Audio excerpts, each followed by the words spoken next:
G'day, it's Clive Rocksinger here.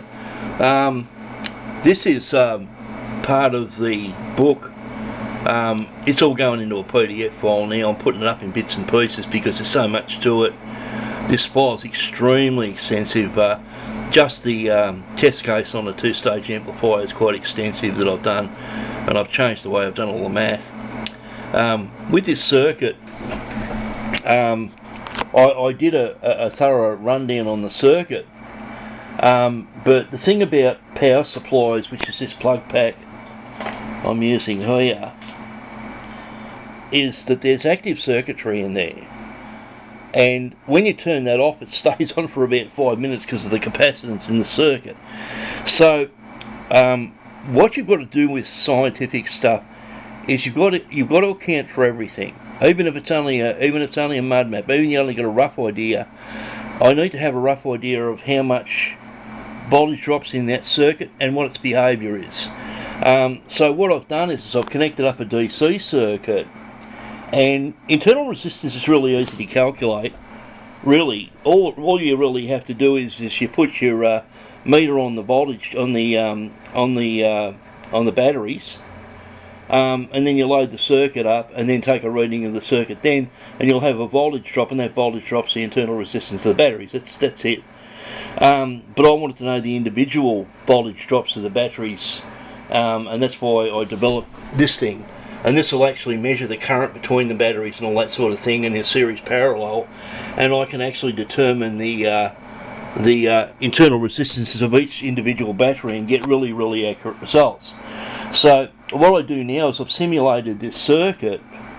I'll just turn that on, and what I've done is I've made a DC equivalent of the circuit. It's around about 12.7 volt.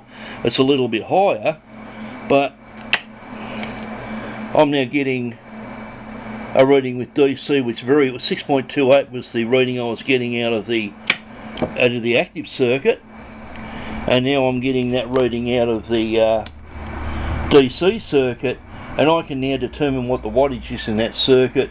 I can calculate the voltage drop in the batteries, and then I can in turn calculate the voltage drop in that unit in the plug pack.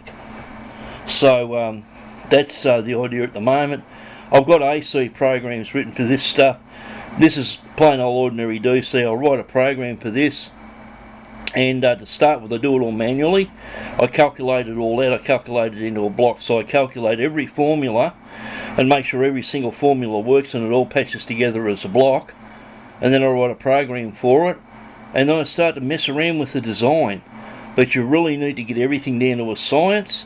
And with mathematics, the way you do it is that you get different systems and you compare them with one another, and you use elements of one system to prove elements of the other system, and that's how you do this. What you do, another thing you can do is you get changes in the circuit. Like I'll do a complete run-in on this circuit and run it through the program and get the results, and then I'll change one of the components and then do another full set of tests, which is just boom, hit a button on the computer, and then you compare the two, and you can derive certain elements from, you can determine things like the active drop in these little plug packs, how they behave under certain loads and stuff like that. So this is science. This is what it's about, and I'm doing this for next to nothing. I mean, yeah, there's a fair bit of worth there. There'd probably be $150 worth of stuff here, but that's nothing like I spent on this. I think that was nearly $1,000 or $800 or something. This was $400. That was, I think, $150 or $200 or $300 or something.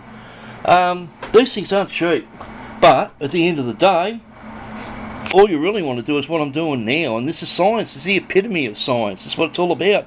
You don't have to spend $1 million, but is it difficult? Of course it is. But that's the whole point of it. You're going to learn a lot more doing AES than you are mucking around with silly electronic books that give you set circuits. Now, alright, for example, I want to design this LED. I want to design an LED lighting system for my workstation. You can patch it together, but I don't want to patch it together. I want to bloody well make it and then manufacture it and sell them and make money from it. And it can be done. All you have to do is understand the science of it. And this is the science of it. And you think, oh no, it's more accurate, it's got to be all dy dx. No, it doesn't. I can calculate calculus equations without dy dx. Ever since they created spreadsheets, you don't need to use calculus, because at the end of the day, all you're doing is creating a curve, and the data points are in the list on the spreadsheet. So you're saying, oh no, you've got to use calculus to derive the individual values. No, you don't. The values are in the damn list. All you do is use a column algebra, which is TSA.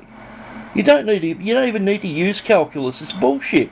The only thing that you do have a problem with is that when you do something like when you got a cubic equation going into P equals VI and it's AC, I ended up going right off I ended up going into, you go from A to AA to AB, AC on the spreadsheet.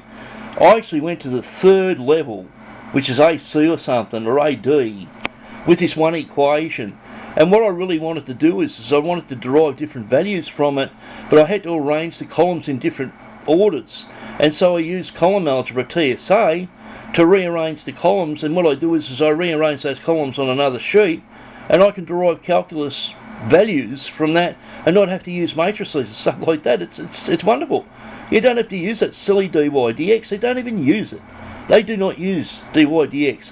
When they created spreadsheet, dy dx was created back in the 50s. You don't even need to use it. They only teach us stupid people that.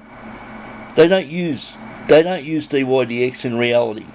They just use the spreadsheet function, and they use a column algebra like I use, because it's the simplest way to do it. So now that I've got this circuit set up, I'm going to write a program for this and be able to get these values instantly.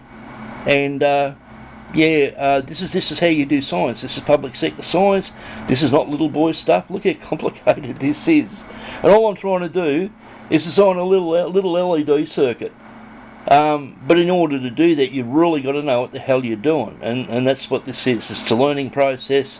Once you understand all this stuff and you know what everything does, I know what that plug back's doing, what its behaviour is, then I can design this circuit. I hope that's not burning. I'm going to pull that off. Anyway, Clive Rocksinger, over and out.